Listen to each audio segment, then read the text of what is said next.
Right now, as you're watching this, there are more bacteria living inside your gut than there are cells in your entire body. Trillions of them. And after 50, which species are thriving in there and which ones are quietly disappearing has more to do with how well you're going to age than almost anything on your cholesterol panel. Here's what almost no one tells you at a routine appointment. Several of the foods sitting in your refrigerator or your pantry right now are slowly wiping out the very bacteria that are supposed to be protecting you. Not through some dramatic, obvious poisoning, through something quieter. Starving the good ones, feeding the wrong ones. Thinning the one physical barrier standing between your gut and the rest of your body. You cannot see it happening. You cannot feel it happening. Not at first. But it is happening, one industrially engineered ingredient at a time. I want you to stay with me all the way to the last item on this list, because it isn't even a specific ingredient. It's something done to food that no nutrition label anywhere is required to disclose. And once you understand it, I promise you'll never look at your grocery cart quite the same way again. My name is Dr. Lim. I've spent more than 15 years in internal medicine and nutritional biochemistry, which, in plain terms, is the study of what food actually does to your body once you swallow it, right down to the level of molecules and microbes.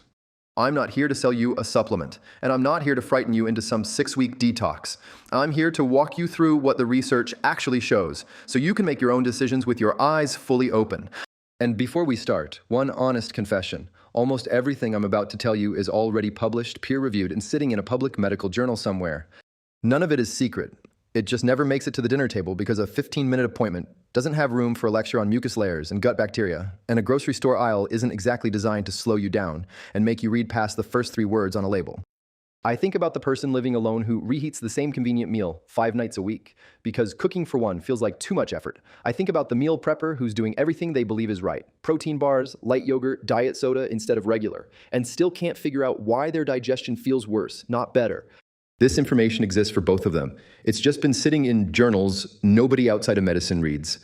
Give me 60 seconds on how this actually works, because everything I tell you after this will land differently once you have this picture in your head.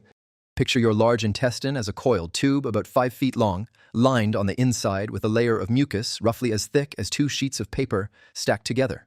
That mucus layer is your border wall. On one side of it live your bacteria, some of them helpful, breaking down fiber into compounds that feed your colon cells and calm inflammation throughout your body. Some of them opportunistic, waiting for any chance to push closer to the gut wall than they should ever get. On the other side of that thin wall is your bloodstream, your immune system, and ultimately, every other organ you own. When the mucus is thick and your bacterial community is diverse, that wall holds. When the mucus thins and diversity collapses, the wall gets porous. Tiny fragments of bacteria and inflammatory molecules start leaking through in small amounts. Researchers call it metabolic endotoxemia.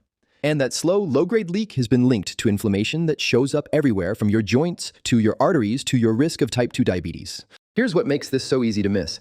There's no single moment where you feel your mucus layer thinning. There's no alarm bell, no sharp pain, nothing that sends you to urgent care. What you might notice, if anything, is bloating that's become your new normal, energy that never quite comes back the way it used to, or a bit more stiffness in your joints than seems fair for your age. Most people understandably chalk all of that up to simply getting older. Some of it genuinely is. But a meaningful piece of it in a lot of my patients turned out to be sitting in their pantry the entire time. Before I get into the list itself, I want to hand you one idea to carry through everything that follows, because once you have it, you'll start spotting it in every single item. There are really only 3 things an ultra-processed food can do to your gut. It can thin your mucus wall. It can starve your good bacteria of the fiber they depend on. Or it can feed the wrong bacteria entirely, tipping the whole balance toward species that produce inflammatory byproducts instead of protective ones. Thinning, starving, feeding the wrong guests. Hold on to those 3 because you're going to see at least one of them at work in every item on this list. And here's the shift in thinking I want you to make, because it isn't the one most people expect. Most gut health advice you hear is about removing something. Cut the sugar, cut the fat, cut the carbs. In my own training, and in a good deal of Korean nutritional thinking that goes back centuries, there's a concept called yaksik dongwon. Food and medicine share the same root. It isn't restriction for its own sake. It's a question of which foods actively support the body's own defenses, day after day, season after season. Fermentation sits at the center of that tradition, not because the word fermented is magic, but because a properly fermented food is often genuinely alive with exactly the kind of bacterial diversity your gut is trying to protect. Oh, I'll be honest with you though, because that tradition doesn't get a free pass either. Some fermented Korean foods are extremely high in sodium, and I would never tell a patient managing high blood pressure to eat more salted fermented anything just because it's traditional. Traditional does not automatically mean safe. It means it's one lens worth looking through alongside the evidence, not instead of it. Keep that lens tucked in your back pocket because it matters later in this video. All right, let's get into it. Number one is the drink most people switch to specifically because they believe it's the responsible choice. Diet soda and anything else sweetened with non-nutritive sweeteners like aspartame, sucralose, or saccharin. Here's why this one earns the top spot and why it might catch you off guard. No sugar, no calories, approved for diabetics, poured over ice at every family gathering for 30 years. Surely this is the safe swap.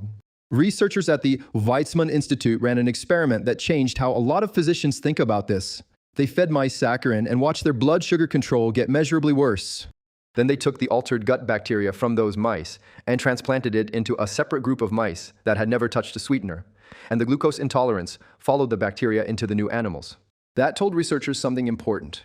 The sweetener wasn't just passing through, it was reshaping the gut microbiome. And that reshaped microbiome was doing the damage on its own.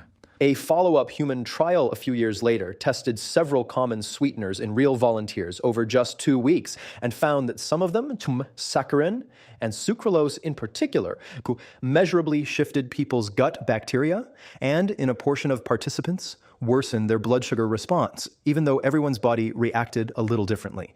This isn't a fringe theory anymore. In 2023, the World Health Organization reviewed the accumulated evidence and advised against using non-sugar sweeteners as a tool for long-term weight control, citing potential long-term risks, including a possible link to type 2 diabetes. I want to be fully honest with you about the nuance here because it matters. Not everyone's gut bacteria react to these sweeteners the same way. In that human trial, some volunteers showed almost no shift at all, while others showed a substantial one, which is really the whole point of a growing field called precision nutrition. The same food or additive can behave differently depending on which bacteria you're carrying into the experiment. That's not a reason to dismiss the finding. It's a reason to pay attention to how your own body responds, rather than assuming a diet label means immunity from any effect at all. Okay, so what should you do tonight? I'm not telling you to go back to full sugar soda. Regular sugar carries its own well-documented risks to your heart, your liver, and your waistline, and swapping one problem for a bigger one helps nobody. Instead, start diluting it out. Unsweetened sparkling water with a real lemon or lime wedge, or a splash of unsweetened juice in soda water gives your palate the fizz and the flavor without asking your gut bacteria to adapt to an artificial molecule several times a day. If you drink diet soda once a day out of habit rather than craving, that's usually the easiest place in this entire list to start. Number 2 might be the one you already suspected belonged on a list like this, but I want you to hear the actual mechanism, not just the reputation.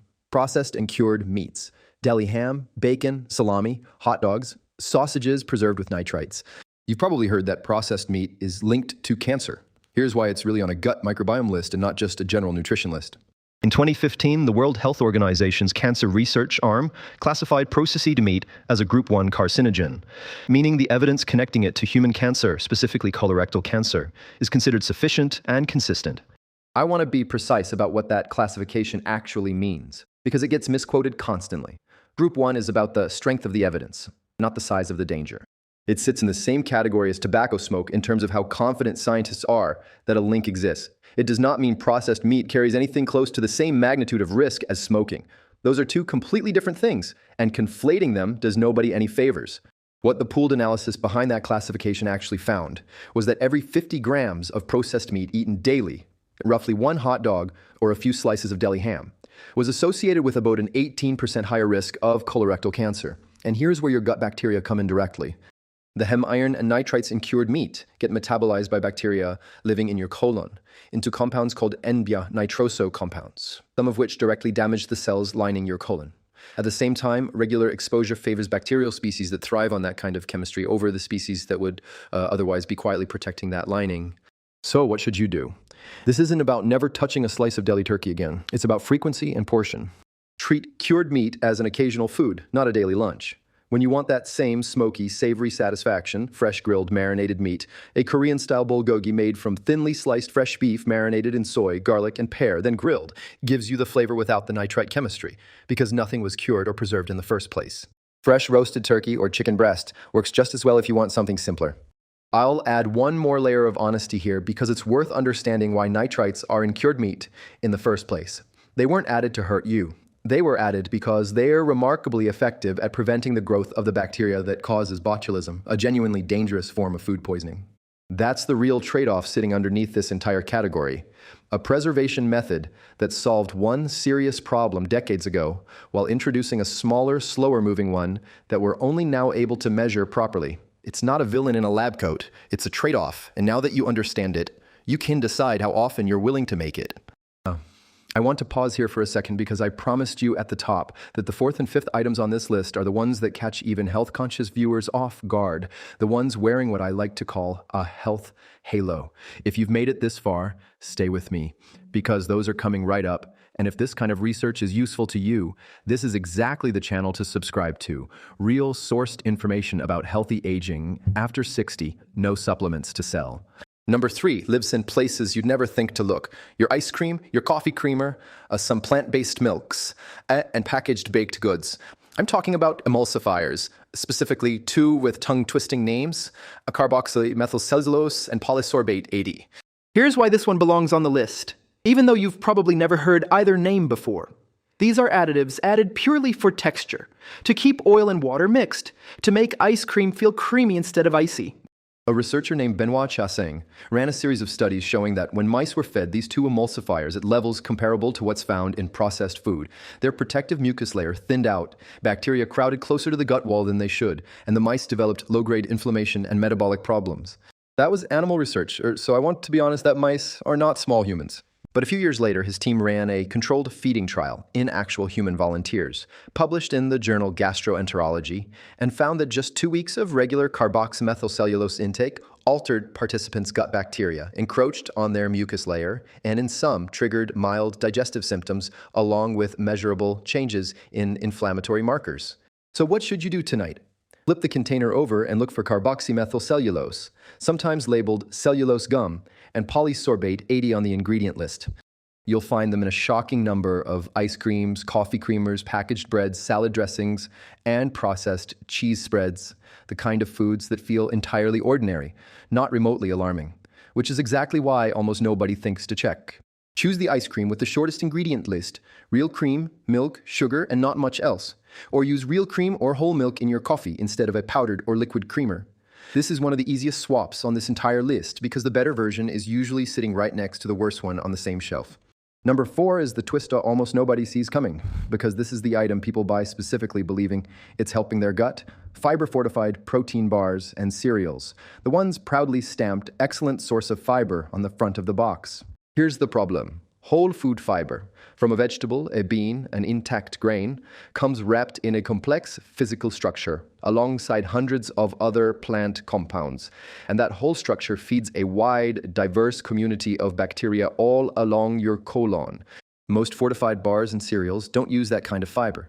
They use an isolated fiber, most commonly inulin or chicory root fiber, added specifically to hit a number on the nutrition label. The trouble is that an isolated fiber tends to feed only a narrow slice of your bacterial population rather than nourishing the diversity that actually protects your gut wall. Imagine an entire city where only one restaurant is open. A handful of people eat well and everyone else goes hungry. That's roughly what an isolated fiber does inside your colon compared to the varied fiber in whole food. It's also part of why so many people report bloating and gas after these bars. The isolated fiber ferments rapidly in one section of the colon instead of being processed gradually along its full length. And here's the number that surprised me most when I first looked into it. The average adult in the US and UK eats somewhere around 15 grams of fiber a day, against a recommended 25 to 38. Adding 10 grams of isolated inulin to that gap doesn't close it the way real food does. It's not the same fiber, and your gut bacteria know the difference even if the label doesn't show it. So what should you do? Treat added fiber on a wrapper as a marketing claim, not a nutritional equivalent to real food. Build your fiber from actual vegetables, legumes, and whole intact grains. Lentils, chickpeas, oats, barley, a variety of colorful vegetables across the week, rather than relying on a bar to hit a number for you. Number 5 is the one that stings a little because it's marketed directly at people exactly like you, using the very language of gut health to sell you something that can work against it: sweetened, probiotic yogurt drinks and flavored kefir. This is where the health halo gets thick enough to hide a real problem. Some of these small bottles carry 15 to 20 grams of added sugar, roughly a candy bar's worth, in something you're drinking specifically because you believe it's protecting your digestion. Added sugar at that level can feed less desirable bacteria and yeast species in your gut, working directly against whatever benefit the live cultures were supposed to provide. And there's a second issue worth knowing about. A portion of products marketed with probiotic language are pasteurized or heat-treated after culturing, purely for shelf stability, which kills off the live bacteria the front label is implying you're getting. The claim on the package doesn't always reflect what's actually alive by the time it reaches your refrigerator. I want to be even-handed here, because this same caution applies just as much to Korean products marketed the same way. Some mass-market, shelf-stable kimchi products go through pasteurization for a longer shelf life. And once that happens, you're eating a flavored vegetable side dish, not a living fermented food. The word Korean or fermented printed on a label is not automatically a guarantee of anything. It's the live cultures and the sugar content that matter, not the country of origin. So what should you do tonight, undies? Turn the bottle around and look for two things. Like the phrase contains live and active cultures and the grams of added sugar, ideally under 5. Or make it simple. Buy plain, unsweetened yogurt or kefir and add real fruit yourself. You control the sugar and you get the same live cultures without paying a premium for a marketing claim. A fresh peach or a handful of berries stirred in at home does more for you and costs less than anything a flavor lab designed to taste like one. I want to bring back that idea I gave you earlier because it applies directly here, and it's going to matter for the last item too. It's never really about one meal, it's about which bacteria survive long enough, meal after meal, to still be protecting you at 70. And that brings me to the last item, the one I asked you to stick around for, because it isn't a specific ingredient at all. It's something done to food itself, and it can be hiding inside a product whose ingredient list looks completely clean. I'm talking about industrial food processing itself, what food scientists call disruption of the food matrix. Here's what that means in plain language. Take a whole grain of wheat or an intact bean or an apple with its skin on. The fiber in that food is physically wrapped around the starch, the sugar, and the protein, all bound up in a real physical structure. When you eat it, your digestive enzymes and your gut bacteria have to work through that structure gradually, which means sugars are released slowly, and enough intact fiber survives the trip all the way down to your colon, where your bacteria are waiting to use it as fuel. Now take that same wheat and run it through industrial milling, extrusion, and homogenizing. The process is used to make a soft, shelf-stable cracker or a fast-dissolving cereal flake, even if the ingredient list still says whole wheat and looks perfectly reasonable. That physical matrix has been destroyed. The same molecules digest faster, get absorbed higher up in the small intestine, and far less usable fiber ever makes it down to the colon at all. Your bacteria go hungry even though you technically ate the fiber. If you want a rough, practical way to spot this yourself, researchers use something called the NOVA classification, which sorts food into 4 groups based on how much it's been industrially altered rather than what nutrients it contains. Unprocessed or minimally processed foods sit at one end. A vegetable, a piece of fruit, plain oats, a cut of fresh meat. At the other end sits the ultra-processed category, and the general rule of thumb researchers use is telling, does this product contain ingredients you would never find in a home kitchen? Things like protein isolates, modified starches, or a list of 5 or more industrial-sounding additives. And has it been engineered through extrusion or fine milling or reconstitution to not really resemble the whole food it started from anymore? A packaged snack cake and a fresh apple can, in theory, land in the same spot on a calorie count and even a fiber count on paper, and still behave completely differently once they reach your colon, because one of them still has its physical structure intact and the other one doesn't. This is not a fringe idea. A large French cohort study called Nutrinet Santé, following more than 100,000 adults and published in the BMJ, found that people eating a higher proportion of ultra-processed food in their overall diet had a meaningfully higher risk of cancer overall, even after the researchers adjusted for known factors like fat, sugar, and fiber content. A second analysis from the same cohort found a similar association with cardiovascular disease. I want to be precise about what that means because this is exactly the kind of finding that gets overstated online. These are large observational studies. They show an association, not proof that processing itself causes cancer or heart disease in any one person.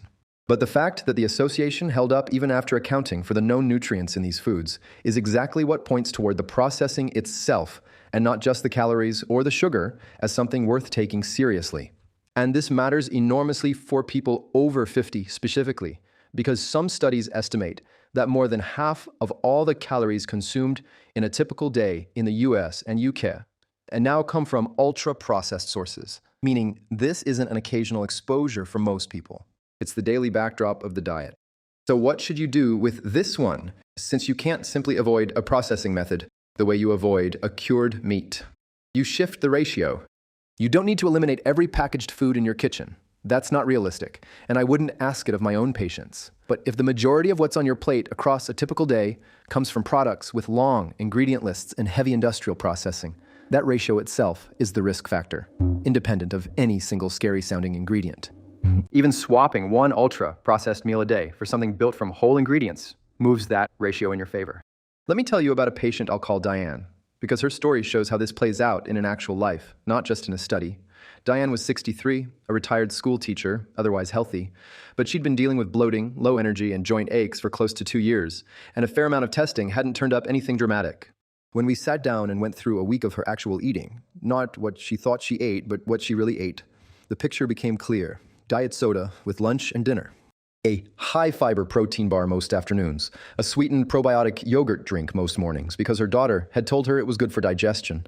Deli turkey sandwiches several days a week because they felt like the light, responsible choice. On paper, nothing on her plate looked reckless. It looked, frankly, like the diet of someone trying quite hard to do the right thing. The diet of a woman who genuinely believed she'd already made all the smart trades. Sugar for sweetener, chips for a high-protein bar, a heavy dessert for a bottle with the word probiotic printed across the front in cheerful lettering. Over 8 weeks, we didn't overhaul everything at once. We swapped the diet soda for sparkling water with lemon. We swapped the sweetened yogurt drink for plain yogurt with real berries. We kept the sandwiches, but cut the frequency and added real vegetables and legumes across the week to close her fiber gap with whole food instead of a bar. Her bloating eased within the first few weeks. Her energy came back gradually. And on a repeat blood panel, one of her inflammatory markers had come down modestly alongside everything else we'd changed. What she said to me at that follow-up appointment has stuck with me. It felt like something she was adding into her health, not another thing being taken away from her. Now, a few honest caveats, because responsible information means telling you where this doesn't apply as cleanly. If you live with inflammatory bowel disease, irritable bowel syndrome, small intestinal bacterial overgrowth, or you're immunocompromised, a sudden jump in fermented foods or fiber can genuinely worsen symptoms rather than help. So talk to your gastroenterologist before making any of these changes quickly rather than gradually. If you take warfarin or another blood thinner, be aware that fermented vegetables made with dark leafy greens, kimchi included, can carry meaningful vitamin K, and consistency matters more than avoidance. Talk to whoever manages your anticoagulation about keeping your intake steady rather than swinging it up and down. And I want to be very clear about one thing. Nothing in this video is a reason to stop a medication your doctor has prescribed, skip a colonoscopy or other screening you're due for, or cut back on anything that's genuinely protecting you in the name of a dietary swap. This information is educational based on published research, and it is not personalized medical advice. Your own situation, your medications, your existing conditions, whether you're managing kidney disease or you're on dialysis or blood thinners, changes what applies to you, and that conversation belongs with your own physician or a registered dietitian, not with a video on the internet, however well sourced. I also want to head off a fair question, because I'd be asking it myself if I were watching this instead of narrating it. None of this means every packaged food is secretly dangerous, and none of it means you need to grow your own vegetables or never eat in a restaurant again to protect your gut. General guidance like this is built from population-level research. It tells you what's true on average across large groups of people, and it's an excellent starting point. It is not the same as knowing your own numbers. If any of this concerns you, a reasonable next step at your next appointment is simply asking your doctor whether an inflammatory marker, like see how much I pee, or a referral to a registered dietitian makes sense given your own history. That single question tends to do more for a person than watching 10 more videos like this one. Let me leave you with the practical version of everything we covered, because I don't want this to just live in your memory as a vague sense of worry. Diet soda and artificial sweeteners can measurably shift your gut bacteria and blood sugar response. Dilute it out with sparkling water and citrus. Cured processed meat feeds bacteria that produce compounds linked to colorectal cancer. Keep it occasional and reach for fresh grilled or roasted meat instead. Emulsifiers hiding in ice cream and creamer thin your protective mucus layer. Check for carboxymethyl cellulose and polysorbate 80. And choose the shorter ingredient list. Fiber-fortified bars and cereals often use isolated fiber that feeds only a narrow slice of your bacteria. Build your fiber from real vegetables, legumes, and whole grains instead. Sweetened probiotic drinks can carry more sugar than the dessert they're replacing, and some have no living bacteria left at all. Check for live and active cultures and the sugar content before you trust the label. And the processing itself, independent of any single ingredient, quietly reduces how much usable fiber ever reaches the bacteria waiting for it in your colon. Shift the overall ratio of whole to ultra-processed food on your plate rather than chasing perfection. If you only start with 2 things tonight, make it these. Swap the diet soda for sparkling water with real citrus and turn over the yogurt drink or protein bar in your hand and actually read what's in it. Those 2 changes cost you nothing and take about 10 seconds each, and they're exactly the 2 Diane started with before anything else changed for her. And if you want a simple way to build the positive side of this into your week, borrow the Korean instinct I mentioned earlier without the sodium trap. A few times a week, add a real fermented food in a small, sensible portion, a forkful of well-drained kimchi, a spoonful of plain yogurt, a small serving of doenjang-based soup made at home where you control the salt, alongside a genuinely varied plate of vegetables, legumes, and whole grains across the week. Some research out of Stanford found that people who ate a modest daily serving of fermented foods over several weeks saw a measurable increase in the diversity of their gut bacteria, along with a drop in certain inflammatory markers. That's not a cure, and it's not a substitute for anything I've told you today. It's simply one more input working in your favor, alongside everything you choose to leave off your plate. One more small habit worth mentioning because it costs nothing and it isn't about any single food at all. Variety itself seems to matter more than perfection. A large citizen science project called the American Gut Project found that people who regularly ate 30 or more different types of plants across a given week, counting herbs, spices, vegetables, fruit, legumes, and whole grains as separate types, carried noticeably more diverse gut bacteria than people eating fewer than 10. You don't need 30 exotic ingredients. A spice rack, a rotating handful of vegetables, and a few different legumes across a week gets you there faster than most people realize. This isn't about one bad meal, and it never was. It's about which bacteria survive long enough, day after day, to still be standing guard at 70, at 80, and beyond. I'd genuinely like to know which of these 6 surprised you the most. Was it the fiber bar, the yogurt drink, the dealy meat, or the one about processing itself? The one nobody sees coming? Tell me in the comments below. I read every one of them. If this kind of research-backed, no-nonsense look at what's really happening inside your body is useful to you, subscribe. Because this channel exists to keep bringing you real sourced information about healthy aging after 60, nothing more and nothing less. And if someone in your life reaches for a diet soda or a healthy yogurt drink without a second thought, send them this video. It takes 10 seconds to share, and it might change what's in their refrigerator by tonight. Next week, I'm looking at 5 everyday drinks that are quietly raising blood pressure after 60, and at least one of them is sitting in almost every kitchen cabinet in America, hiding in plain sight the same way everything on today's list was. I'll see you then.